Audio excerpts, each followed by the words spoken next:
going, everybody? How's it hanging? How's it happening? You guys know what it is. This is Kevin from the Chord Progression Podcast, brought to you by MSOT Rocks, Rock Metal Thrive. Hey guys, it is November 11th. Happy Veterans Day to everybody in the United States that has served. Thank you for your service.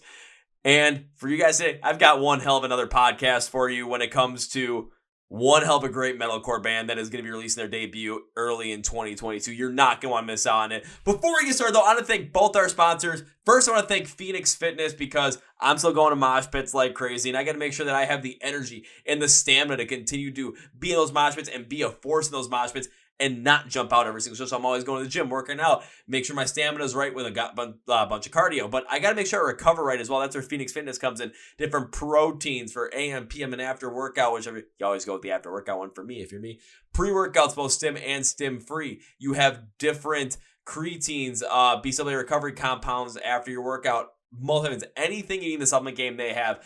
Our listeners get 15% off using the code MSOTD at checkout. Link in the description of the podcast. Well, I also want to thank our other sponsor, Custom Debuts, as well. What Custom Debuts does is they create these different custom posters for you, whether it's like an album cover with the album track list, different styles they have for that. Vinyl prints where it's like they have a vinyl record where you have a song in there. They have the whole entire lyric song. There's a more dynamic one as well. You can have them in a wood frame on museum paper. You can have them canvas printed, or you can have them aluminum printed as well. They work with you to create whatever the heck you want in terms of song, like whatever song you want, whatever album you want from whatever artist. And they'll send it to you like 48 hours, like, hey, this is what we got. You approve it, and they send it to you in the mail, and you're all good to go.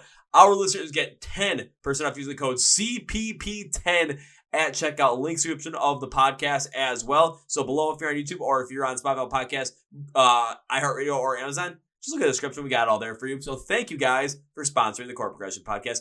Now to our feature presentation. So you know Cody Frayne, Sent Like Wolves, runs Theoria Records. That guy is always good to us, and he sent us one hell of a great band that's coming from the metalcore scene. The band is called If Not For Me, and we get to talk with their lead singer Patrick all about their brand new album Eulogy, which comes out on February 25th, 2022. Yes, a little bit of a ways away, but you want to make sure you know about it because we go deep into the album. We go deep into not only the couple of deep cuts like Powerless, Better Days, going to the songs like Voices, Too Far Gone a little bit as well, and just really look at how deep this album is, how incredibly well mixed this album is, how this band creates their music, and just, it is absolutely fantastic. Plus a little bit of an Easter egg. During the recording of this podcast, the band was doing an all-day writing session with Ricky from Ice Nine Kills. So you're going to end up seeing Ricky, if you're watching the podcast on YouTube, him like walking back and forth behind us, or behind Patrick from If Not For Me, like 11 or 12 times. He does video bomb us on the first one, though, so thanks, Ricky. Let's get you on the podcast sometime, too. But before that ends up happening, I want you guys to listen to this one with Patrick of If Not For Me. Are you guys ready? Because, man, you better be. Let's go! Yeah. Well, ladies and gentlemen, boys and girls, listeners of the Chord Progression Podcast, thanks to Mr. Cody Frayne from Theoria Records, constantly sending us great bands. This is one that, I'm not going to lie, this has been a little bit of a time coming, just trying to make sure, schedules got aligned and everything, but this is one that I did not want to have a chance to miss out on due to the fact that this band, they've released 2 singles off their new album called Eulogy, which will come out in February of 2022, and I'm not going to lie. The singles, I heard both of them, I'm like, oh my God. So then, for this podcast, I heard the whole entire album, and it still has me like, oh my God. So we got to talk about the whole entire thing. So please welcome from the band, If Not For Me, Patrick. So Patrick, welcome to Chord Progression Podcast. What's up, guys? Thanks for having me. Thanks for being on, man. How's everything going today? Because I know you've been working your fucking ass off today. Yeah, we've been working pretty hard today. We're in the studio with Ricky Armellino, writing some new material for, really just for the future, distant future. But yeah, it's been a long day. We've been here for about 10 to 11 hours already, and we're still trucking. But so yeah, long day, but it is what it is. Long day, working your ass off, and of course, working with Ricky. And we mentioned that right at the beginning, before we started recording. I'm like, God damn it, man, you fucky son of a bitch. But you know what? Because I've heard, of course, I love Ice Nine Kills. I heard their new record came out. I'm just like, this is probably the best record I've heard all year. So it's like, yeah, you're definitely writing with someone good.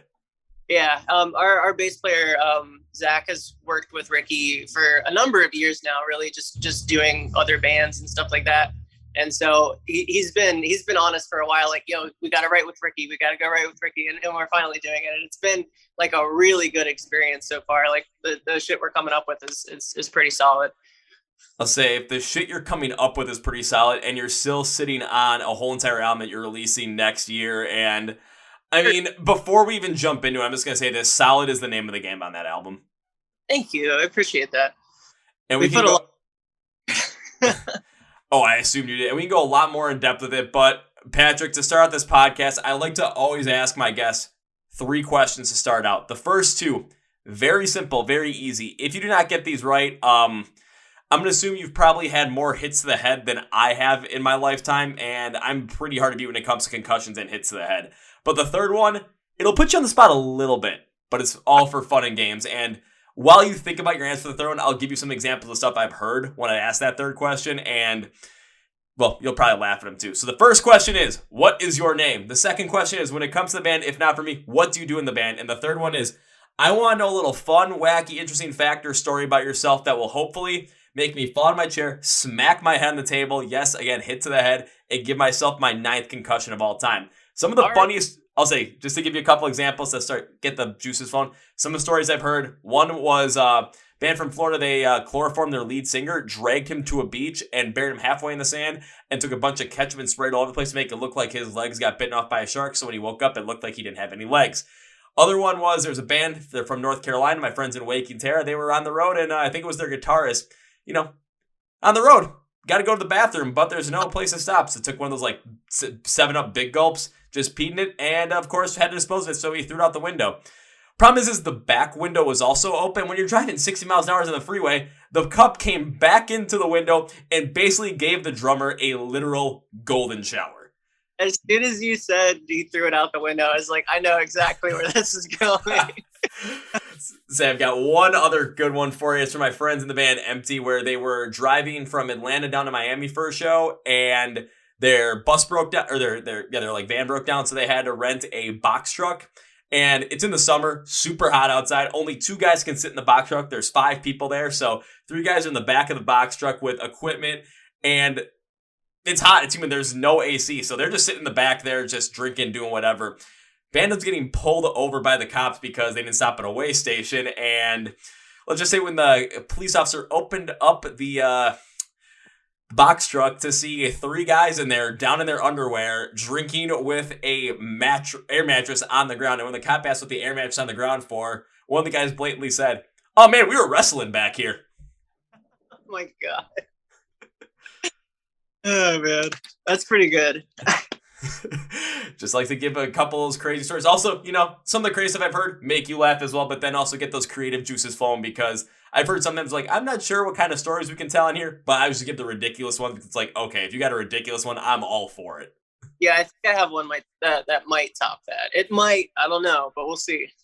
we'll see what you think. But I want to hear it.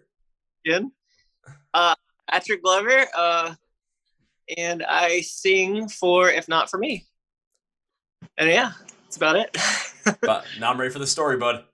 So to keep with the theme of ridiculous tour stories, and this one, it starts out very similar to the last one you said. But we were touring, and I think it was our EP release tour for Capture the Current in 2018, I want to say. I don't even remember when that record came out.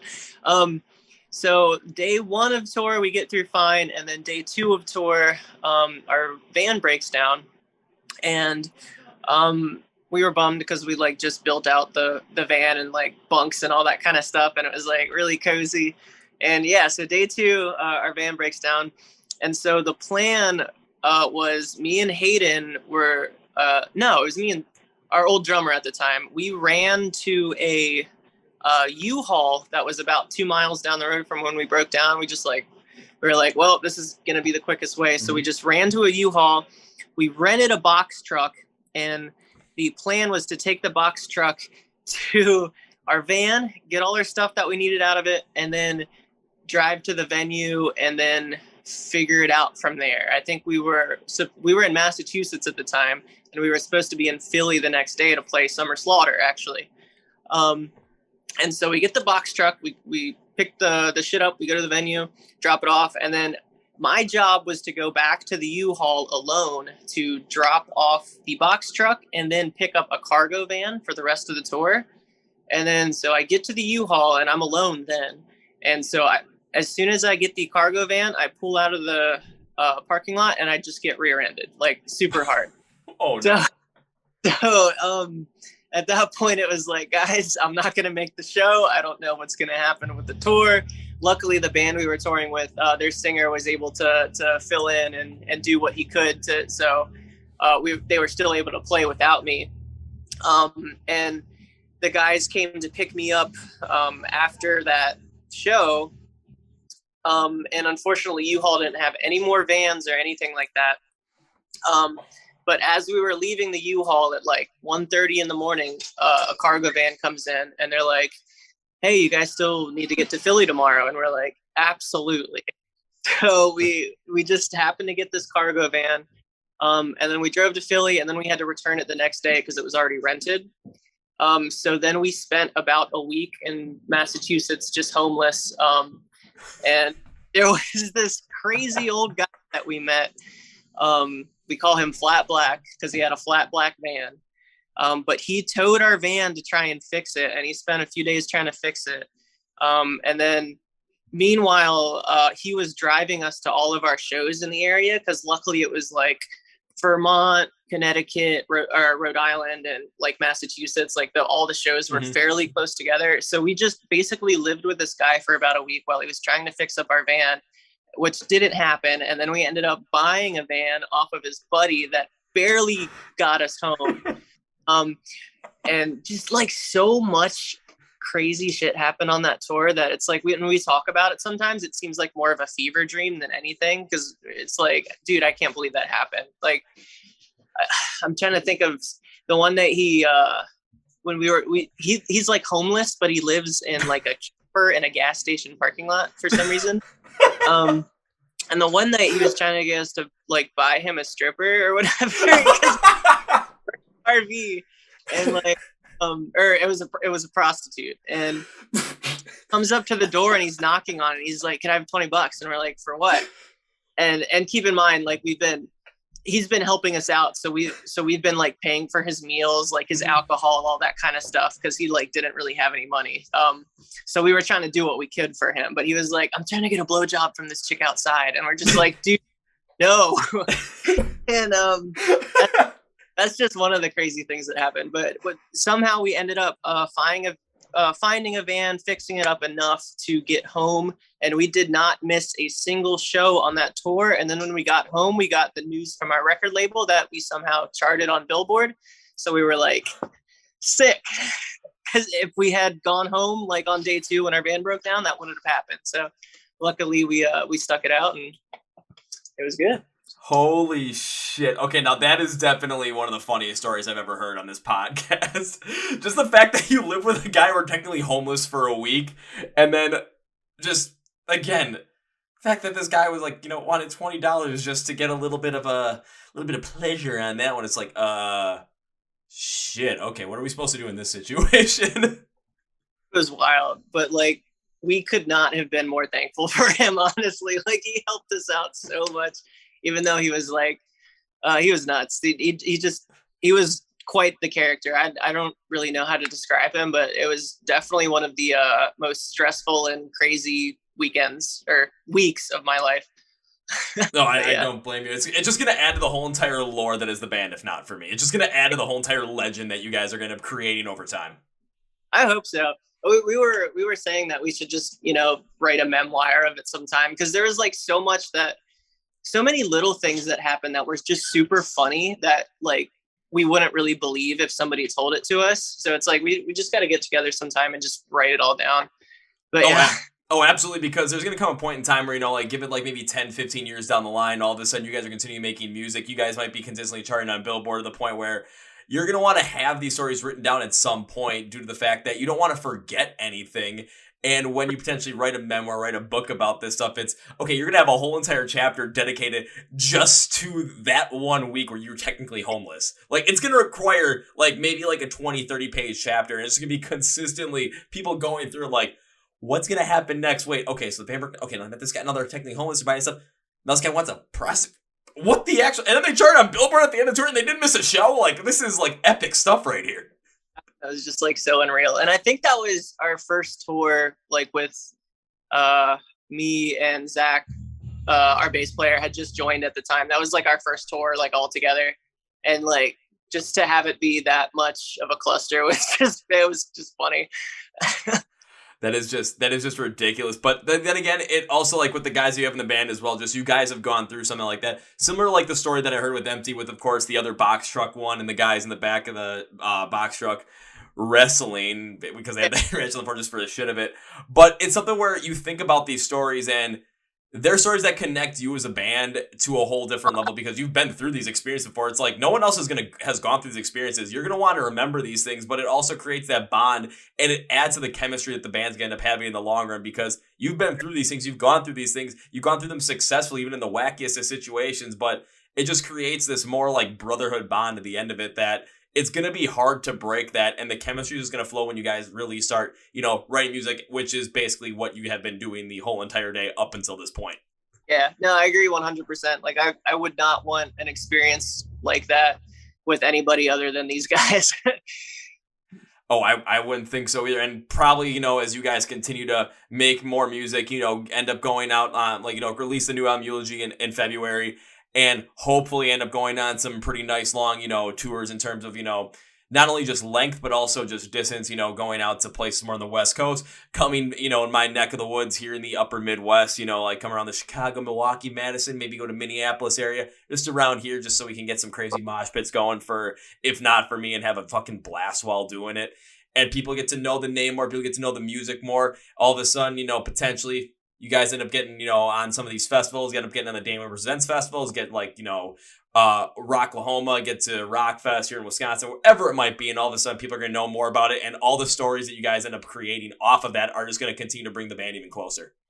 Absolutely, my man. Yeah, we got to get up your way. I think, I'm sure we'll be touring in February whenever the album drops. So I got to look at the route and see if we're coming your way at all. But yeah, we would love to get up to your neck of the woods. I'll say just tell Cody, just be like, yeah, make sure that we can get up to, Kevin's neck of the woods, because we'll have a fun time doing that shit. Especially, I'll say even if you come up in February too, it's like, yeah, it's been cold up here, but people are gonna be looking for stuff to do. People don't want to be like locked in their houses like they were during the pandemic because it's cold outside. No, we're gonna want to go out and do some stuff. If I see there's gonna be a show out there, if I see you guys playing, and be like, boom, I'm there. Well, you might have to work in the morning. Screw it. You might have to do a podcast at night. Screw it. I'm still gonna make it anyway. That's awesome, man. Thank you.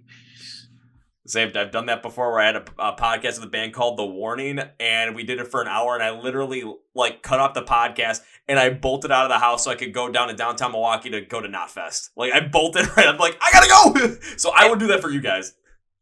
Knotfest always is a sick show too. So you can't miss that. Oh no, couldn't miss it, especially with Fever 333 on the bills. I'm like, I got to see Jason Allen Butler do some crazy stuff, and I do now have the answer for Jason Allen Butler when it becomes between boxers and briefs. He is a briefs man. Good for him. One of the wackiest things I saw during that show, but of course, I saw a bunch of other wacky stuff as well. However, that's story for a different day because, of course, the focus is on If Not For Me. Again, you guys have 2 singles out right now as the time we record this podcast, Burn, and then the recently released Dearly Deceased. But also, you guys got that album coming out, Eulogy, again, February, I believe you said February 25th of 2022, and man, I got to go through the whole entire thing, and yeah, I said that, oh my God, at the beginning, and I was not lying because I've got every single song we can go through, but I want to know, when it came to writing this whole entire record, writing this whole entire album, what was your mindset behind writing it? What was your overall inspiration to write this album? Because I kind of have some ideas of where you were going with this in terms of each song, but I want to see kind of what you were going with and then how I kind of matched up with it in a way. That's cool. Yeah, I'm glad Cody sent you the whole record to go off of. We're super proud of it, and we've been sitting on it too long. We're just so ready to have it out. But we wrote the whole record in like 2 batches. Like we went and recorded 5 or 6 songs, and then like 6 to 8 months later, I think we went and did the rest. But I had to answer your question. My mindset, I guess, at the time wasn't great, which like you could probably tell by listening to a lot of the songs on that record. I wasn't in the best headspace when writing it. But when Hayden and Zach were, you know, kind of slamming out the instrumentals, which was great because like we're generally super collaborative with it. Like we'll all get together and we'll hammer stuff out together. And then sometimes like somebody will bring in something that they did outside of the group. But the stuff that Hayden and Zach were coming up with was just like so good. And like instrumentally, and it pushed me to I guess it pushed me to really dig to places that I've never really dug with my lyrics, which was, I mean, great. I love the way the record ended up. But yeah, I wasn't in the best place mentally when I wrote it. But yeah. So I could kind of pick up on that a little bit, but hearing the instrumentals as well, that was one thing that really kind of drove the whole entire album in itself to really bring that out there, because as I was listening to it, it was like there were a couple of ideas of certain bands that were popping in my head, like, okay, where have I felt this before? It's not like where have I heard this before, but where have I felt something like this before?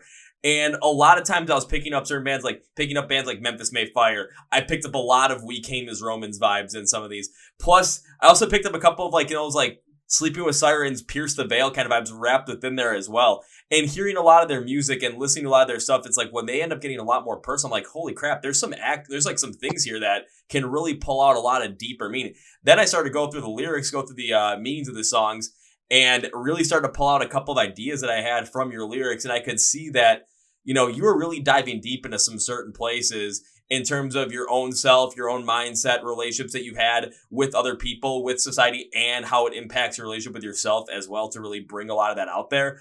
I was picking up on a lot of that, but a lot of the instrumentals were really pulling that out there. So if you were listening to the instrumentals and then building your ideas for the songs, your meanings for them with the lyrics off of that, it really came out to be the most effective as it did, you know, just listening to each song through and through. Plus, I do want to ask about this because you said like you recorded like some of these and then 6-8 months later you recorded the other batch, because on the album it's like you have the first 5 songs, then you have the titular song Eulogy, which is kind of like that break, and then you have the next couple of songs, like the next batch of songs.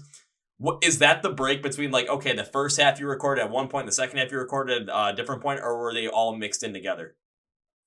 For the most part, I think they were pretty much maybe. I think actually the back half of the record is probably most of the songs that we recorded first. And then, I mean, with the exception of Burn, I think Burn was in the first batch of songs that we did. But other than that, I think the whole first half of the record was the second batch of songs. See, that kind of makes sense a little bit, just because listening to the second half of the record, it has a little bit of a different flair to it. But of course, when you have that break in there with Eulogy, with that, you know, that it's like a 1 minute 6. I'm looking at the rundown right now on a different screen. Like it's 1 minute and 16 seconds. It definitely stands out as that like middle point, that break. And then you go into the next couple of songs, you go into the second half of the album, and it doesn't necessarily have it like meaning wise. I think it has a little bit of a different flair to it, but overall impactfully when you work on some of these songs, it still has the drive. And I think the second half is a little bit more diverse as well, especially when you have Powerless in there, because that was the song that, I mean, out of all of these, that was the one that stood out the most because it was the most different from everything. But yeah, man, like emotionally, does that thing fucking hit? I'm glad you feel that way. That's a song that I wasn't like stoked about writing. But like I love the way it came out. But it's not a song that I like to listen to, but it's like whenever people hear it, I know that's going to be one that people are going to latch onto, and that's one that they're probably going to have the most questions about, and all that kind of stuff, like what I wrote it about, and you know, all that good stuff.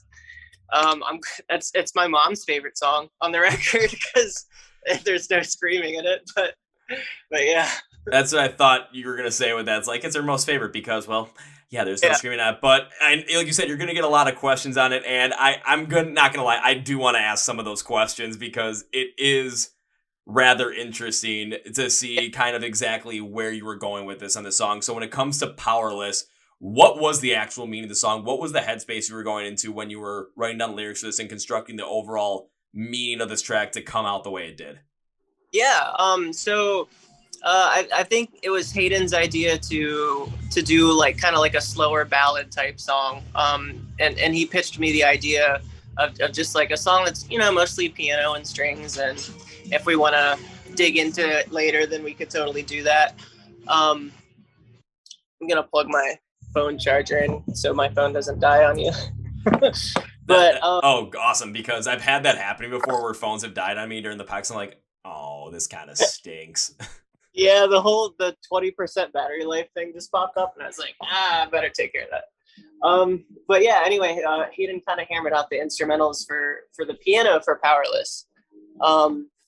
And then it just kind of went back and forth for, you know, a month or so between me and him, like adding parts, taking away parts, changing the arrangement of the piano and all that kind of stuff, just between the two of us. And then it was just, you know, like writing stuff, kind of back and forth. And I was like, yeah, I want the full band to come in this section, and we should do like a little solo bit here, and you know, all that kind of stuff, like getting the general arrangement of the instrumentals. And eventually we had an instrumental that we were like pretty stoked on, but for like months I had no idea like what to actually write the song about. And it was one that we kind of sat on for a while because I had nothing for it.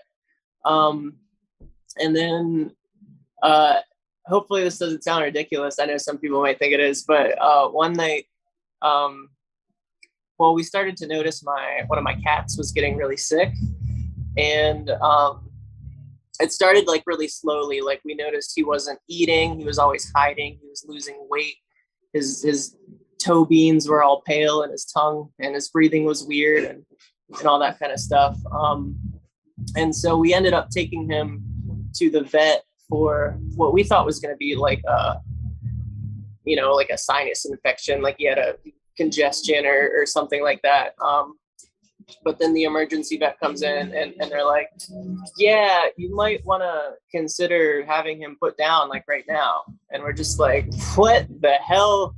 Like it was just like so out of left field to us. And like the doctor would come in running, and it turned out what was wrong with him is his chest was just like filled with fluid, and all that kind of stuff. And they were doing like tests on him. And every time the doctor would come in, he'd say something that was like, it could be this, it could be that, it could be whatever. And everything he would say is like worse than the last thing. And we're just like, it like just caught us so off guard. And then, so he had to stay overnight in the hospital while they were, you know, running more tests on him. And our options were basically put him down right there or take him to a specialist. And I was like, I mean, we're doing a specialist. I'm not, you know, that's just the kind of person I am. I didn't care how much I had to put into it. Like if he had a chance, I was going to try and give it to him. So we went home that night without him, obviously. And that night I didn't sleep. I wrote the lyrics to Powerless, like the whole song. And I changed it to the perspective of like a father losing his daughter to some ridiculous, unpreventable illness, just to try and make it, you know, more like relatable to a general audience that maybe they don't have pets or, you know, whatever, but try to, you know, tug on the heartstrings a little bit more. But yeah, that's basically what it was written about. So it's, but yeah, that's pretty much it. I think a lot of people are gonna be able to relate to that as well, because when it comes to the specifics about how you wrote about it, like now that people are gonna know about the exact reason behind it. A lot of us have gone through times in life where we've had pets and, you know, we've lost them because old age, whatever it might have been. I mean, remind me of the same thing that happened with my dog, where all of a sudden it was like she was doing fine. All of a sudden cancer took over and she went from being like a normal dog. And then 2 to 3 weeks later, we had to put her down out of nowhere. I was like, what the actual hell? And dealing with that, it's like, I mean, I've spent the whole entire last week with her while everyone in my family was on vacation at a family home up north. And I felt the same way. I'm like, I felt absolutely powerless. I couldn't do anything, but I had to keep her going because I wasn't going to let my mom or dad or my brother not be able to say goodbye, because otherwise they would have hated me forever for that. But taking it from the perspective of, maybe either from like a father losing, one of their children to something like this from a young age and feeling powerless to potentially help out with that because they are your kid, it really also adds that as well. But one other thing I liked about was the fact that when I was listening to the lyrics, it also felt like you not only looked at it from like a father's perspective, but you looked at it from the opposite perspective as well at the exact same time. So people that have gone through it on the other end, where your kids and, you might be losing a parent to some sort of illness, whether it might be a disease like cancer, whether it might be a horrible accident, whatever it might have been. But you're taking a look at that as well, because as a kid, it's, your parents are, the people you look up to most. They're your first heroes. They're your first, people that you really just care about. So when something goes wrong, it feels like, you're powerless to help them and you don't know what to do. So you really end up bringing out both perspectives of that with the lyrics of the song. Yeah, and that's what I was trying to do. I was mainly just trying to convey just like, I guess the feeling of just devastation of like losing somebody unexpectedly, because like that's the worst part is when it's just so unexpected. But yeah, it was really that wasn't a fun song to write. But yeah. No, I can easily understand why that would not be a fun song to write. However, using that as the idea behind the song, especially with how the album was ended, or the song was constructed, because like right when you listen to it right from the get-go, because you get that piano creating this like more of this slow high tune, like, piano style riff, and then also you get the violins come back in the second half of that intro. Mm-hmm. It's really interesting to see like, okay, where is this going to go? How is this going to work? But once you get to like the verse of the song, those violins, those strings become a lot more building throughout the song and prevalent kind of over the piano to create this more melodic, emotional charged feeling to the whole entire song.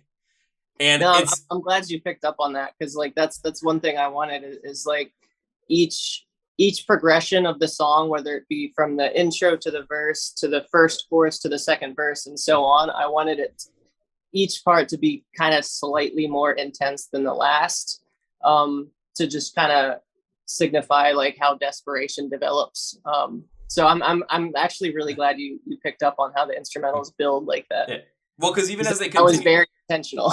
Oh, absolutely. Because even as they continue to build, like it's a lot of it is due to those violins and those strings. So they create that emotional, melodic, theatrical kind of feel. Because like especially the verse, it takes the song and makes it seem like you're going to be dealing with a lot of pain. So that desperation of feeling powerless ends up starting to come to a head. Then when you get into like more to the first chorus, second chorus as well, you re-add a lot more of the violins with the backing of the piano as well. I'm like, I don't know how much deeper I can go into the instrumentals to really create more of like this emotional ballad with a lot of theatrics behind it. Again, given the melodic piano and how the violins perfectly accent it to create this feeling that we've lost someone we love and now we're having to deal with the fallout of the entire thing because we couldn't do anything about it. And sometimes you can't do anything about it, but it shows so much of that. And then all of a sudden, you kind of start to, you get to the closer to the end of the song, and you bring the whole entire band in with the heavier melodic sound from the drums and from the guitar, only for the guitars to kind of take us out of the song with this like melodic shreds kind of solo. And the key that was here, the key why this worked out so well, especially at the end, was how the mix was done. It was so well done. The piano and violins, they were not sacrificed during this period of time. Like you could still tell that they were there. They were still at the base of this, and they're still there for us to understand as we close out the song that we really feel the pain of everything that had gone on. So you add that desperation. Now you get to the point where, nothing, like you couldn't have done anything. And now this person has unfortunately passed on. And now you're really dealing with the overall emotion of the initial shock of that happening. Is you're really pulling it out right there with those instrumentals. And again, the key is that the fact that the mix does not sacrifice the strings and the piano when you bring in the rest of the full band. Yeah. We were very stoked with the way the mix came out, especially for that song in particular, just the blends that we got. And I mean, it was just, we had the the overall sound in our head of what we wanted for some of those parts, and to just like to hear it played back exactly how we wanted it was just like, hey, that's great. And we gave, I don't know, I guess we gave Hayden that part at the end where it was just like, we started off with the melodic solo, and then we're just like, here you go, Hayden, shred for a bar or so. And the way he did it was just, I just really like the way he wrote that part, and the way it builds, and then, you know, goes into like the somber ending. Yeah, and it just really creates the overall vibe of, like, emotionally, especially through the instrumentals, like the theatrics behind it, just the use of the piano, the violins with the connotations that they have, especially with the tones that you used on them. Mm-hmm. But then, of course, you know, you sang on the song as well, so the vocals add to the piece of that as well. And because, again, this is the only song that you remain completely clean throughout the whole entire thing that you sing on, because, of course, Eulogy, the titular song, being that middle break, there really is no vocals on that. So this one was definitely the one that stood out the most, in understanding why, you know, it's your mom's favorite. It creates more of that emotional ballad. It's the pitch and the tone is really what really opens the song up for like the meaning specifically. Because in the beginning, you know, when you start the verses, the vocals are lower tone to show more of this exhaustive feel. It's kind of like, you know, at the beginning, like when you can't do anything, you know, the desperation, it hasn't fully hit yet, but you're still tired. You're still not sure what to do. And it's just the emotional drain on you really feels, and it shows how that loss can really and give you to feel powerless and can exhaust us emotionally. But then as you continue to go through the song, like your vocals start to build and your vocals get less exhaustive. You move more of this higher pitch clean style that shows a lot more of that emotion behind it. And I got to read my notes specifically for this one, because I swear if this was 2006, this would be like the emo anthem of the fucking year. It's like there is so much pain that is being shown in these vocals just from being like alone and kind of feeling powerless, desperate because you lost them. It hurts, but we can feel the pain, the agony of being powerless right with the way the vocals build. So, yeah, if you were around in 2016, you wrote this, like, MCR would have had a run for their fucking money. I like to think so. But again, my God, like, it was just something where it is the total black sheep of the album in terms of just sound. But yeah, its inclusion in there and the way that it's constructed still makes so much sense in the overall mindset and theme of the album as well, because it just works. And I think that's why we decided to put it so late in the album too, is just because, you know, you've been hearing not a more consistent sound throughout the rest of the record that kind of builds upon itself, and then, you know, that song comes in and it's just like a completely different mood change, but it conveys the same messages, that it conveys the same overall theme of the record, in just such a different way. So that's why we wanted it last, or well, second to last on the record too, is we just seemed like that would be a good fit for it. And then also releasing Dearly Deceased as a single on this album is something where I'm just using it from like my mindset as well, because when I was running through, it's like I already knew of Burn, I already knew of Dearly Deceased. So when I was running through, I knew what I was going to get on both of those songs. So when I got to Powerless, it felt like to me like this was going to be the last song on the record that I didn't know yet. And when it hit, it just took to a whole different level. Like it was nuts. As something where I like the fact that you didn't put it completely last on the album run through. But it's going to be in the mindset when people listen to it first, especially if they've already listened to Dearly Deceased. It's like, okay, this is going to be the last new one I get to check out. And it's just going to take them on a completely different emotional journey in terms of the overall sound. However, the meaning around the song still connects with all the other meanings of every single song on this album. That's why it belongs on here. Yeah, absolutely. And I'll say it was something else. However, not gonna lie, on this album, that was definitely not my favorite song, because I tend to like a little bit of a heavier, faster paced kind of style. Pretty good. I'll say that's just like, kind of my thing. I really like the way it came out, but it's not one that I like particularly enjoy listening to or anything like that. It's just, I don't know. It's not one that sits well with me. Again, other people, and everybody I've showed it to, especially my family, really like it, and I'm glad you connected so much with it and picked up on everything that I was trying to put out. And I just hope other people do the same thing with it. I think they will. And now I gotta ask this, because you're like, this is a song that, you know, I'm not really want to like, you know, particularly like go like, you know, super duper like into a plane, because, well, it does have that emotional charge to it. So when it comes to this record, what would be like, I know you like all 11 songs, but what is like the song that sticks out to you the most out of these 11? One of my favorites, I think one of our collective favorites actually, is a song that's called Better Days, which I think we're dropping with a music video when the record actually comes out. But that was a song. I think Zach actually put that whole thing together himself, and he sent it over to me and was like, "Hey, you want to use this?" And I listened through it, and I was like, "Yeah," because it was like really sick. But that one we were like really, really stoked with the hook and the lyrics and all that kind of stuff. So that's definitely one of them. Well, why don't we dive deep into that one? Because if that one's like the collective favorite of the band, let's really go into it. So, of course, like I brought up with the last song that we talked about, the first thing I want to talk about is, what was the overall specific meaning behind this song? Because I have my whole thoughts in it. It's like a paragraph long explanation that I'm looking at my computer right now. So I want to see what you really meant by this, and see kind of like where the connection comes in, to see also how it was presented in the song, how it connects overall, because your explanation, my explanation might be similar, a little bit different, but then again, that difference might come from just personal experience and personal perspective, because you and I have lived completely different lives up to this point. For sure, yeah. Mm-hmm. And that's good, because this is one that I want to leave very open to anybody to interpret it however they need to at the time. I wrote it specifically about, I guess, the fear of not knowing what happens to you after you die, and kind of living your life in worry, and trying to prepare for that, and trying to find peace in the fact that, we never really know until it happens. And I think one of the key takeaway lines in that song is in the chorus. I say, if there's nothing after this, I'd rather live in bliss, which basically by that I meant that, if we die and there's nothing, and I live my whole life wanting something, then, that's okay, because I still lived. It's kind of like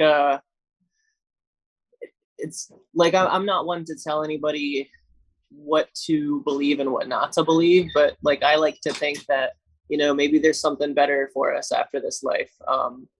And I basically wanted to write the song about, finding peace in the fact that maybe there is, maybe there isn't, but I'd rather, live my life as if, there is. And if there's not, that's fine.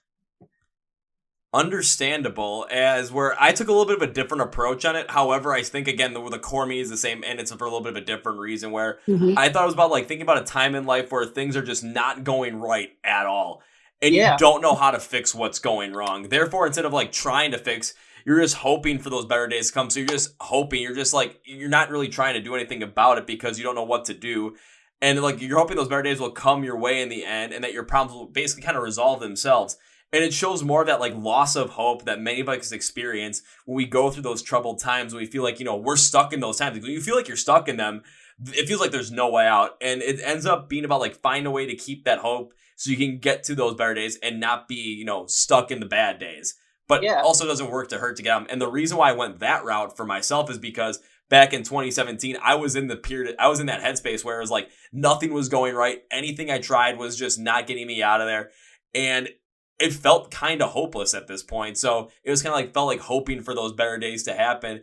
And it came to a point where, things started to happen, and, certain depression took over, suicidal tendencies took over.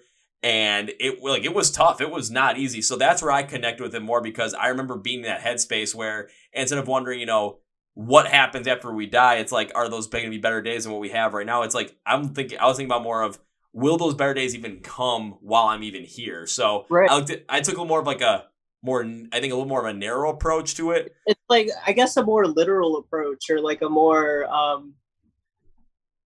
like it's cool though, because I mean, my intentions when writing it were like a little more big picture, but even though we have completely different interpretations of it, they still, line up exactly the same. It's waiting for something to come that's better. And that's why I want people to interpret the song really however, however they're feeling at the time, or whatever they want to get out of this song. Like, that's what I want you to get. Yeah, and again, it's where you went more big picture, I went more narrow on it. Mm-hmm. It's the reason why, both of us still understand each other's meanings of the song is because the emotion behind the idea of the song that you wrote about it and how I took it are still the same. Yeah, absolutely. I don't know, that's so cool about music is like, if you feel something, it could be, a completely different thing that somebody else is feeling, but it's still connecting at the same time. I'm glad you got that interpretation out of it, because I'm actually looking forward to hearing other people's perspectives on this song, because it's just one of those that can be taken so many ways, but can also still connect. And I'm just adding even more on top of it as well. And I still think Dave Grohl said it best, where he could be playing at a concert in front of 85,000 people, play a song, and those 85,000 people can sing the exact same song back to him. And it's all for 85,000 different reasons, because we've all gone through different things, like we've all experienced different things in life, and we're gonna end up relating them in a different way. However, it's the emotion that is at the core of those songs, at the core of our experiences, that is gonna be the consistent thing. That's why you see so many people from so many different walks of life go to different rock and metal shows and just feel like it's family. It's because we're all connecting positively on an emotional level. 100%. Music is so cool. No, it is fantastic. Yeah, that's really cool. And even like diving deeper into Better Days as well, because the first thing that I noticed about it was like right when the intro starts, because I took it was like had this like little bit higher, a little bit of like electronic opening that then dives deeper in this melodic bursty metalcore.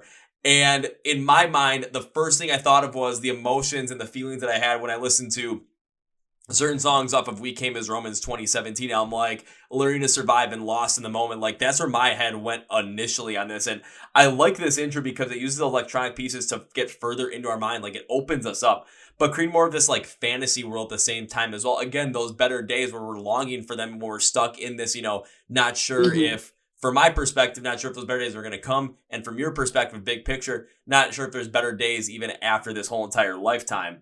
And this is something that we do when we are in this spot trying, that sees us trying to like better ourselves while having it seem like nothing is working. So it kind of opens up our mind to that perspective. Absolutely.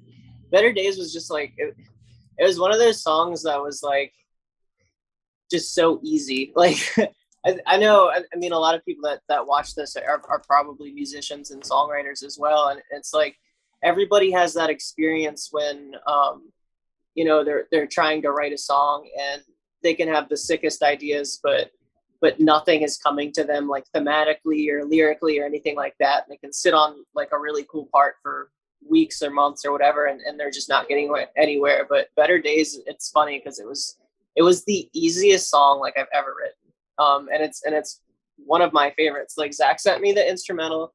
I listened through it once and I was like, okay. And then I listened through it again, and it was like, I already had most of the melodies in place that I heard in my head. And then like by the fourth or fifth listen through it, it's like half the lyrics were done. It was just one that just fell out of me so easy. And I don't really know why, but I mean, I don't know if that's just something that was like really pulling at me at the time or something, but it's definitely one of my favorite tracks on the album. And I'm really stoked for people to hear that one.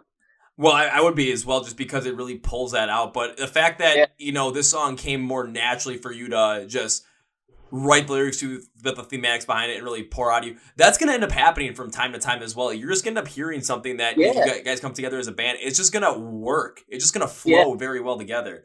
But there are times where, you're going to get those writer's block. You're going to end up listening to a song 10 or 20 times and nothing's coming to you. But you're going to get some like Better Days where you're going to listen to, it 3 or 4 times. And next thing you know, you have half the song already written out lyrically. Yeah, that's the best when that happens. There's plenty of writer's block songs on the record too, though. Oh, I could understand that. But then like, even as you continue to work within Better Days as well, because one thing that stuck out to me in the verse is like, there's like this twangy bass over the softer drum pattern, the electronic backing. Yeah. Then you bring in like the guitars come with the heavy, like a little bit heavier, drums become more prominent in the mix. all that electronic piece is still over the entire thing. And it did not surprise me that how you guys did this, because it creates this building up of this wishful fantasy filled feel of the song. And then it builds further into the song, like it's a heavier backing, creates the emotion that, you know, what we hope for and might not be reality. It might never become reality. And it all works within the building of the heavier styles on the back end of it. Yeah, for sure. Like this is one song that, like, when I listened through it, I heard big. Like I want big notes. I want big hooks.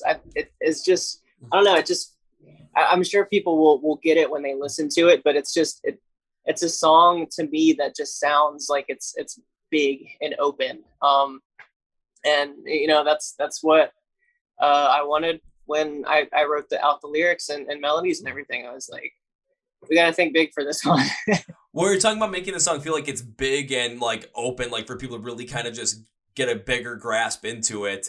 And the reason I brought up Lost in the Moment by We Came as Romans is because it's a similar emotion that I got off of this when it was like I heard it. I got that same feeling that it was, you know, like with that song, it has a lot more of a wider reaching thing. And this song has the exact same thing, even though when I came out with my meaning of it, I really more narrowed it down, but I narrowed it down in this big net of possibilities.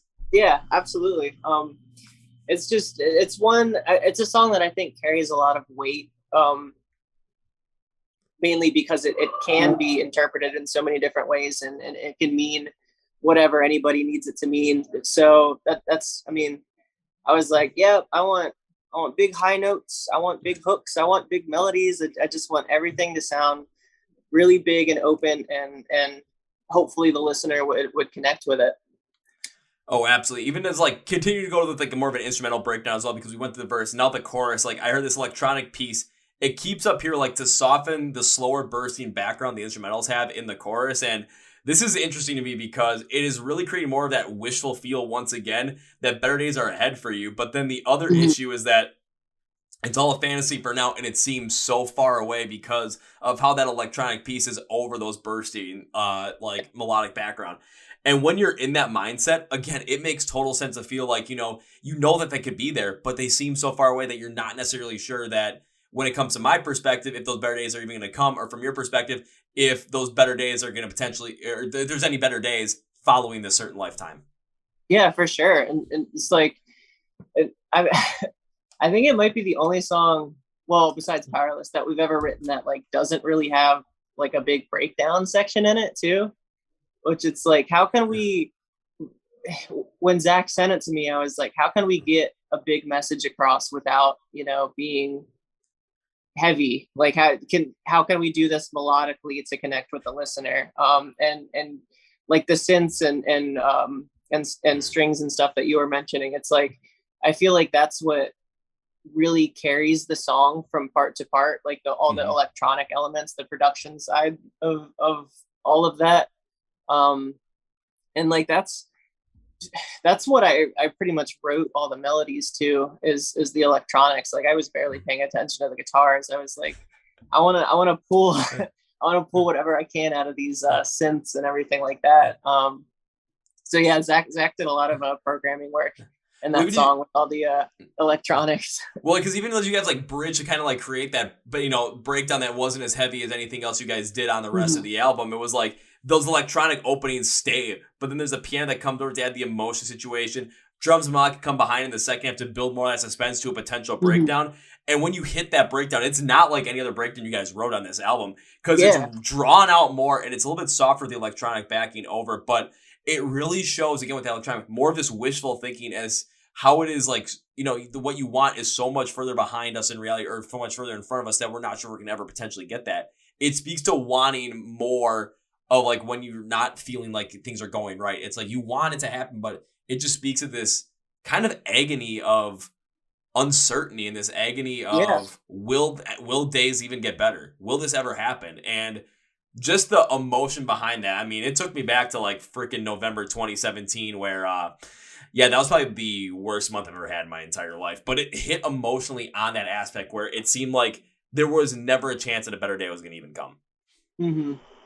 Yeah, another really key takeaway line from that song is it's like right before the last chorus drop, coming out of that, softer bridge. I say, we'll never know what a I'll never know what lies in front of me until the day I stop breathing, which is, basically sums up the whole song, that, we don't know until we know. And we may want these better days to come, and we can hold out for them all we want. But, you gotta keep going. You gotta live your life anyway, like regardless of, what you're afraid of, because if the better days come, they come. If they don't, then at least you did something with yourself. At least hopefully you can have something you can be proud of, or something that you know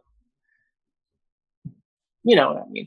Oh, I know what you mean. And even when it comes to the vocals on this song as well, because of course, if I got you here, I'm not going to, not talk about the vocals on Better Days, of course. That seems like a dumb idea. And it's like with the first verse, it's like they stay primarily cleaner with this lower tone to start out. Then the second half, it kind of gets much more full. And I kind of like makes like, it's like metalcore, but also with this like Vic Fuentes from Pierce the Veil feel over the top as well. Like with the second verse, they start out the same, but then the second half, the unclean vocals then come right on in. And like now this first verse, it sets us up more for the emotional kind of like a little bit of like a whininess and this plea for something more in life. And the second half opens up with that same style as well. But the unclean vocals show more of this wanting of something like you really want it. It just really adds more of the power to it. Shows that frustration when life isn't going right. And it's a smart move to show the emotion and the struggle of being stuck and wondering, that you're not sure what's coming next. You're not sure about the unknown. And it's just the struggle of the kind of the anticipation, the anxiety, or the wanting that something might happen, something might not happen, and you just don't know. Yeah, absolutely. That scream riff part and like the second verse was like, we felt like it was just so perfectly placed in like the progression of the song, just the way it builds upon itself. And it's like, man, this is, even though it's not a heavy song, like this is the perfect spot to, showcase a heavy part to just get that message of intensity and desperation across. And it was just like, I don't know, man, the riff Zach wrote for it was so sick. We were like really stoked on it. Oh God. Yeah. Cause even like with the vocals, go to the chorus as well. I kind of thought like, that sound like brought up like that metalcore meets Vic Fuentes kind of feel. Yeah. It came back, the sound came back melodically over the chorus. It provides this emotional cry for potential help. Like where we are, and like when we are in the pattern of wanting those better days in life, when it seems like nothing is going right, they're just wanting this plea for something more, like this cry for help. And that is shown right here with this chorus. It's a cry for help and a wish that things will get better, even though we aren't even sure if they will in the future. Yeah, absolutely. When I was writing out the melodies, it was like, it was pretty obvious that most of, especially the chorus, was going to be in like my belting range kind of. Yeah. Just because of like, I don't know, the weight behind the song and just, the feel of the instrumentals. It was like, man, like I gotta really sing on this track. And it's like the way the verses, I'm like a lot more contained. And then when we hit the pre-chorus and the chorus and all that stuff, I really wanted to hit the song super, super hard with the vocals. And we were really stoked with how like the vocal production and everything came out on it. Like I was tracking the vocals with Grant McFarland of Atrium Audio, and like I sang the hook and like just to show it to him, and he looks at me and he's like, all right, I have nothing to change about this at all. We're gonna run with it. So we record it, and then it's like we were kind of pulling the harmonies and layers out of each other because like we both knew exactly what it needed. And like I said, like the vocal performance on it was one that I was really stoked on. And it's a big part of why it's one of my favorite songs on the record. Just the pure weight of the songwriting and the lyrical content, and then mixed with, the audio side of it and the vocal production. It was just like, it was a track that came together so perfectly for us. And so we're really proud of that one. Can't wait for people to hear that one. Oh, I can't wait for people to hear it either. And even like you're saying that you're most proud of this like vocally, and I totally understand that because the way it works. But I do want to bring up the little bit the bridge vocals as well, because Yeah. I think this is really where, when it comes to like the being proud of how this track came out, how the vocals came out, I think this is really where it shines, because in the bridge you get the melodic vocals, a little bit lower, clean, depressive tones. Then the drums come in and you bring back more of that style that you had in the chorus a little bit with the cleans to come right back, stay throughout the bridge. But then you get that unclean transition into like the break on the final chorus as well. And I found this to be incredibly interesting because when I was thinking about, I'm like, instead of showing like the full anger of the situation with that unclean transition, it shows the cycle of wanting more and not going after because you mentally don't feel like you can. It shows this more cyclical pattern, because when you're in that, it's like you might want more, but then it's like, okay, you're pulling back because you don't think you might not be able to, it's not there. You might not feel like you can get it. Might not feel like you deserve it. So it creates this cyclical pattern around it. And I'm just like, if you'd have went full unclean, it's like, I would have understood why, but this has so much more subtlety in it to really show that, potential wanting better days and not sure when they're going to come or going into the unknown. It just shows the cycle, of pattern of kind of anxiety and fear of potentially even trying to make something happen when you're not sure of it. It shows so much of that, and so many people, including myself at times, have gotten stuck in that pattern. So feeling that, hearing that in the bridge and like going in the breakdown with that transition, god damn, dude. You're killing me here. Thanks, man. I really appreciate that. That's a song even though it came easy, I put a lot of work into it. I was very, very proud of that track, especially the main chorus hook and that bridge section. Like, I love that bridge section a lot. Just the way it builds on itself. It's like starting off really low like that, and then the intensity building until finally, like, I'm screaming back into the chorus and closing it out with the hook. And it's like, that section, it feels massive to me when the drums kick back in and that section, and the sustained guitars and the drums come in. I was just like, man, it's like, I feel like when Zach wrote the song, he knew exactly what I wanted before like the song was even a thing, because it's just like, every part of it, especially that part of it, was just like, man, this is exactly what I would have done to, showcase the vocal. Even though I didn't even know what I was going to write it about, or he didn't know what I was going to write it about. It was just the way it came out it just came together so nicely for us. No, absolutely it did. And one other thing that I did think about the song as well is just like, it really comes out with that natural feel. And when you're talking about how like Zach kind of helped like write the song, really wrote it and kind of, really fit in with there without, knowing what you were even thinking about with this, it just speaks to that chemistry that you guys have. Yeah, for sure. Like, writing with them is like a breeze. It's so nice because we all, Zach, he plays bass, but he's like a phenomenal guitar player. And Hayden's a phenomenal guitar player.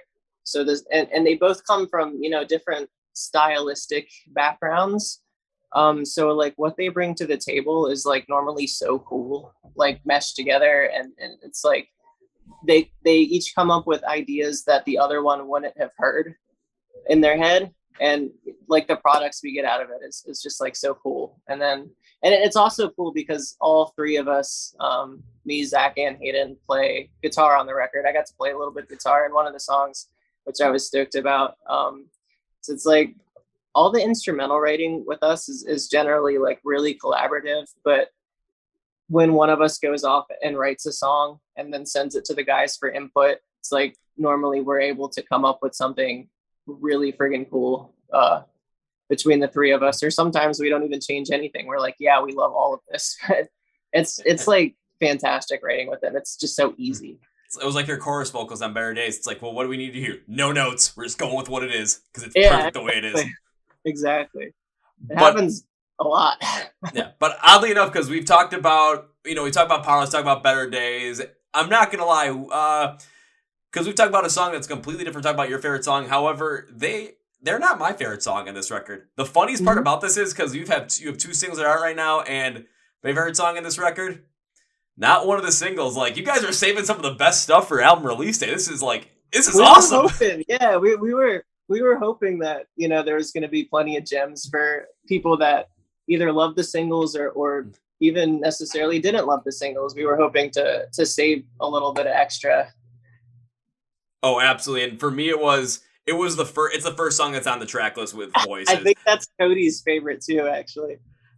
God, well, me and Cody kind of have a wacky similar mindset at times, so I can understand why this is Cody's favorite. For me, it was just the way that it the way that it brought in, and the way that it, if people are gonna listen to this album for the first time, this is a song that literally sets up the album so incredibly well, because it shows all the different ways that you guys could go. It's like the middle ground song, I think, because because I just kind of, instead of going through the whole entire thing, just go and look at like the overall little synopsis I wrote, and like I put overall, when it comes to voices, this really sets up the album incredibly well. It shows the band is able to take the style of like again, I've brought up the band a couple of times because it was like the one band I'm like, when it comes to just the emotional hit from a style of metalcore, like We Came as Romans, like it was I felt like it was inspired, like it really hit on that sound to create this overall heavy metalcore sound while tying in electronic elements to guide us through the emotional journey of dealing with our own insecurities.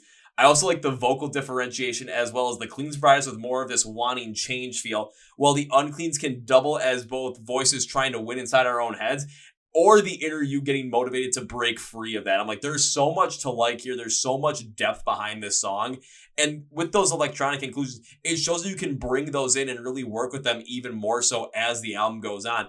But the tie-ins are so well done. The mix is so well done, not only on this song, but almost every other song on this record, where it's just like, there is such a dynamic here that speaks to not only how this record was crafted, how the writing process was done, but also the chemistry that you guys have to create something like this, to the point where, again, like even like before, like the day we recorded this, like I already had the whole entire album part written out. I had everything done. I'm at work and I'm like, okay, I'm playing this. I probably played it 2 or 3 times through. I was eating before I started recording this. I listened to the whole entire thing once again before. I'm like, I've listened to this thing probably 5 times today. That's on awesome. top of like the 10 times listened to it the day beforehand, the 10 times listened to it the day beforehand as well to work on this thing. So I'm like, if I'm listening 25 times in 3 days and I kind of want to listen to it more when I continue to work on this and put this whole entire podcast together, there's definitely something here for people to be like, you have to latch on to something like this. And I'm like, God damn, if I want to listen to it 25 times and then keep going, come on. You don't want to miss out on that. I appreciate that. Let me get Hayden real quick. I think his charger's not working. Oh no, Hayden's charger's not working. Oh, come on. Did you get the 20% thing again? Yeah. Let's try. Let's say if it just wasn't plugged in, I'd be like, oh damn. Yeah, right? Ooh. But then if the 20% thing came on, that doesn't necessarily make sense. Oh well. I'll say we're in. Okay. We're good? We are. We're good, but I got no video on you anymore, man. I just see Hayden's like professional photo. Here we go. There we go. I mean, we're all set. We're back on the road. But I mean, just looking again through the track list, like there are certain songs that still stick out to me. Like one thing I absolutely love is just kind of, you have All Too Familiar, then you have Eulogy, kind of taking out Eulogy. You have All Too Familiar, Too Far Gone, Bury Me. It's like those 3 songs, it feels like for me exactly. Again, these are 3 songs that haven't even been released yet. These are still 3 deep cuts at the moment. I don't know what other singles you guys have come out, but like you go All Too Familiar, Too Far Gone, Bury Me. How you have those listed in there with Eulogy breaking up, for me, it told a certain story that like really let you dive deep into yourself. I'm just like, holy shit, you guys just keep like bringing out all these different surprises in this album every step of the way. What the hell, guys? Like, is it like every time I like listen through this thing, every time something ends up hitting me, whether it's voice, whether all of a sudden it's Better Days, Go to Burn, which I've listened to that song plenty of times already before because it was a single. Then go to All Familiar, Too Far Gone, and Bury Me. I'm like, I'm hearing a whole different story. Then gets a Powerless, and it's just a whole different animal in itself with the way it's constructed. And it ended with Dearly Deceased. I'm just like, you got to be kidding me. This album takes you on a ride so many different possible ways where, again, like you said, there's going to be people that listen to it and there's going to be so many different interpretations of it because of how dense this album is in terms of content, in terms of how it's constructed, just everything around there. It's just so well crafted in that moment where, man, February 25th, 2022 can't consume enough for people to listen to this. Trust me on that, man. Yeah, I'm really stoked for people to hear, especially the track you were talking about, the first track. Like, I love that song. We all love that song. That's another one of our favorites. like when Zach showed me the I think Zach wrote the main riff, like the intro riff, the or whatever it is. And as soon as like they showed me the parts that they had for that, and you know, put it together with like the synths and all that kind of stuff, I was like, dude, that's the intro to the record. Like that's the first song. And they were like, really? And I was like, yeah. And they were like, why? And I was like, just trust me. And you know, we went with it. It was just, I like that it doesn't necessarily, you know, start with, you know, a stereotypical breakdown that, you know, has been done before. And it doesn't start with, you know, it starts off super intense, but it's like riffy. And then all of a sudden, like the cleans come in, and it's like when they showed me what they had after the riff, I was like, all right, I got to do something like unexpected here. And that's why I went with like, you know, the clean melody that I did. I'm like really glad you like that song actually, because it's also one of my favorite songs on the record. Nice. But I'll even add this in there as well, because I keep talking big about the deep cuts, and because I'd seen Ricky walk behind but while you were sitting on the couch, Ricky was walking behind like maybe like 10 or 11 times. I gotta compare this a little bit to my experience with Welcome to Horror with Silver Scream 2 by Ice Nine Kills, and you're gonna see why. You're gonna see why. So when I listened to Welcome to Horrorwood, like when it came out, I was amazed by it, because it was the deep cuts that they hadn't released as singles. I'm like, they literally saved the best for release day. I'm like, this was just a nice treat to go into. But I'm like, I like the singles well, like A Funeral to Rangers and Assault and Batteries kicked ass, and then you get Hip to Be Scared with the bridge. I'm like, okay, that's one of the wackiest bridges I've ever heard, but it made total sense to go in there. I'm like, I loved every minute of it. When I listened to Eulogy, and I know the singles were so far Dearly Deceased and Burn, and now I know the rest of the album, and I know what's coming, I'm looking at this, I'm like, you guys are saving the best for release day. I'm like, the singles are great, but there's what you guys have still saved in the back end. It's like, you guys have to just scratch the surface of, like, for people when it comes to release singles, like how good this album truly is. I appreciate that. Yeah, we're really stoked on it. It's just funny because there were some songs that, you know, we weren't even sure if they were going to make the record. Like, you know, whether or not they'd be included on it, and just like the batch of songs, there's sure listening to them now, there's things like, maybe we should have, you know, maybe done this or that or whatever, because you're always going to have those moments. But it's like the core songs that we have, like even not including the singles, like we're just like so stoked about how they all came together. And it's funny because one of the songs that was going to be the first one to get cut from the record is actually going to be a single, which will be out in December. But like we didn't like it going in, and we ended up, you know, rewriting it with Carson and Grant, and it came out so cool, and we were like, yeah, this is a single now. And it's funny, and just because we almost didn't even, you know, bother to record it. So I'm really happy. Some of the deep cuts are the ones that are pulling on you more. Oh, it's something that's incredible. Now I gotta ask before I kind of wrap this up in a certain way. What is the single that's coming out in December? Too Far Gone. Nice. Yeah. So right after the instrumental Eulogy, we're just like, man, this has such a big chorus hook. We're gonna use it as a single. You know, it's. I think. I'm pretty sure like Cody picked it actually, because, you know, we sent him all the songs for, you know, distribution and all that. And he was like, hey, I think we should do another single. And we're like, all right. And we were, you know, going back and forth about it. And he brought that one up, and we were like, yeah, let's do that one. It's like, yeah, let's pick that one. It's a good call. Alrighty. So one thing I like to do at the end of these podcasts is I like to always wrap up the album summation wise, and I'm doing this one like if it's like press release style, because, well, I'm like, you know what? I want to see how this can work, and this is what I came up with. I put metalcore and emo fans. You have a new kid on the block that is ready to combine the heaviness of metalcore with the lighter and more angsty emo tones to create something rather spectacular. From the opening track Voices, the band brings the heaviness and electronic mixed emotional tone fans of We Came as Romans will clamor for, given the softer, emotionally charged cleans and quick chopping uncleans from Patrick to understand the concept of loneliness. From there, the band sets the mark by mixing in electronic influences, emo influences, and metalcore influences all throughout to create a dynamic record all about feeling isolated and the death of your true self to better please the outside world. Songs like Burn, Dearly Deceased, All Too Familiar, and Too Far Gone will show you the incredible mix, if not for me, has done balancing metalcore, emo tones, and electronic influences. But Powerless will show you how the emotional toll can be provided in more of an acoustically theatrical sound. Man, if not for me, it's taking the reins with Eulogy, and it's time for us to come along for the ride. Man, you should be a PR guy. I've talked to Cody about that, actually, and this might be something that I get into with, so if you see something like this as your press release, just know where it came from, this guy. Yeah, I'd be pretty stoked with that. Cody's been like, I should, before we wrap up, I should say, because we signed a Theoria, like a couple months ago, and those guys have been putting in so much work for us and just treating us so well, and just like, doing things for us that are beneficial that, we probably wouldn't have thought of on our own. Like, we've known Cody for a long time. He's been a good mentor to us, and we're like really stoked to be a part of his roster. It's been going great so far, and I can't wait to see where we go from here when the record comes out.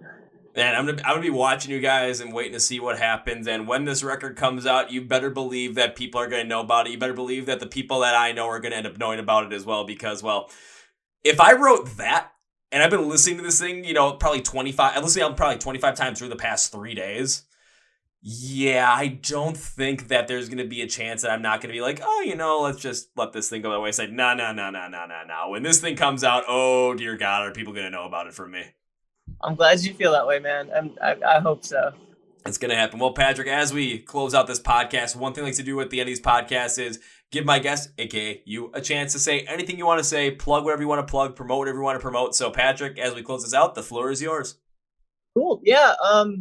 So we'll have a new single out called Too Far Gone, and I believe that drops in December, and I think that's when pre-orders for the record will come up as well. With we'll put out merch bundles and all that kind of stuff for you guys. And then February 20, there's actually going to be, I think, 3 more singles. So there'll be definitely 2, if not 3 more singles. I can't remember if it's 2 or 3. So like we've got plenty more for you guys. And we're very stoked for you guys to hear the record on February 25th, and hopefully, come to a city near you.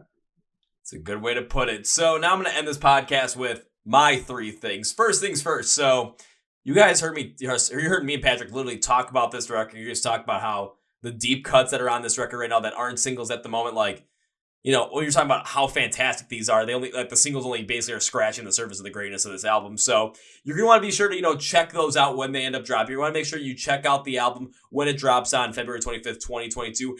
And you're going to want to follow along with If Not For Me, because that just seems like a good idea. So you're going to want to follow them on all their social medias. You're going to want to make sure that when those merch bundles drop, that you order some of those and you pre-order some of those. You pre-order the album, you pre-save the album. But instead of having to search up If Not For Me online and be like, okay, is this the right one? Is this the right one? Kevin, I'm not sure which one is the right one. Can you just figure this out for us and be, a convenience guy for us? Well, duh. So take a look at the description of the podcast, YouTube, Spotify, Apple Podcasts, iHeart Radio, and Amazon. You're going to see something that says Find If Not For Me online. Links, labels, just one-click, one-stop shop. I got you guys covered. So, yeah. Go send them a like, subscribe, follow them on Spotify, stream their stuff, and when, the album is ready to be, pre-ordered, those merch bundles come out, go pick yourself up one because, well, yeah, I'm going to do that too. So follow my lead, everybody. Now time for number 2. So, Patrick, whenever I'm guesting the podcast that I absolutely enjoy having on the podcast, I make a certain promise. This has happened every freaking time so far. This promise is not gonna, waver on this one. You've not broken the streak. So the promise is not if. If implies possibility of not happening. It's a when, because it implies certainty of happening. But when, time-wise, location, still up in the air. So when I get to see If Not For Me perform for the first time, my promise to you, sir, is this. First round's on me. Oh, yeah, absolutely. We will be ready for that. So it gives you a little incentive, like go out on tour and kind of come towards Milwaukee. I'm totally down to make sure that, we make good on that promise. Song called Milwaukee. Like, why are we not playing in Milwaukee? I know you guys got a song called Milwaukee. I'm like, this is like perfect. And you can, open with it. And all of a sudden you're like, oh shit, you're talking about our city. Hell yeah. Then you go into this stuff. It's like, oh my God, these guys are fucking fantastic. And then next thing you know. If we don't play that song, like there's a problem. If you guys don't play that song, all of a sudden you guys walk off stage, there's gonna be me. Why don't you play the song about this city? All of a sudden you're like, oh shit, gotta go back up on there. We got one more for you guys. That's hilarious. So, Patrick, as we close this podcast, we're good. I cannot end this with a goodbye for a couple of reasons. 1, want to make good on that promise. 2, got to make sure you see you perform live. 3, would love to have you back in the podcast at a future date. And 4, well, I'm just going to follow along with all your guys' stuff anyway, make sure people know about the album. So we're going to keep this chugging along. So it is not goodbye, my friend. No. Ending it with, see you later. Absolutely. We'll see y'all later. Well, folks, that's what you're doing with Patrick from the band, if not for me. So this album they have coming out called Eulogy, which comes out on February 25th, 2022. This already has like potential album of the year 2022 kind of already like on the masthead of it. So you're going to want to check it out when it comes out. Check out the singles that are out right now. There will be more singles coming out as we progress towards album release day. So please follow along with the band on their social media, subscribe to them on YouTube, buy some merch, pre-order those pre-order bundles like when, the album comes out for 2022. I'll have all the links there for you as well. Pre-order the album, pre-save the album. I'm going to do that as well because, God, they got bound for this. I want that physical copy like I did with Cassius, like I did with Stepson. Man, I want to make sure that happens. This is an incredible album. It's, again, called Eulogy. It comes out on February 25th, 2022. You will know all about it because we're going to constantly push this album for you guys. Like, this is a fucking awesome album. Awesome album. I said awesome. Now I'm weird. Also, please follow along with the Chord Progression Podcast, Facebook, Twitter, Instagram. Yes, it is MSOTD Rocks as we release this podcast, but at the beginning of 2022, everything's going to become Chord Progression Podcast. So YouTube channel is already that way, so please subscribe to the YouTube channel if you haven't. Please also subscribe on Spotify Podcast, iHeart, or Amazon. If you haven't already, please do. If you have, I want to thank you very much. Thank you to sponsors Phoenix Fitness and Custom Debuts. Links in the description for them as well, along with the discount codes for you guys to use. So check them out. Use those discount codes. Make something come happy. With the Custom Debuts one, yeah, use it for Christmas gifts, for the music lover that in your family. Or just send some to me. That'd be kind of cool. But you know what? Let's just have a good day. Let's just keep this rolling. So on that note, that is going to be it for me today, guys. Thank you for watching. Listening to the Chord Progression Podcast, brought to you by MC Rocks, Rock Will Thrive. My name is Kevin, and you guys know how I end every single one of these episodes with a big, healthy, and hearty see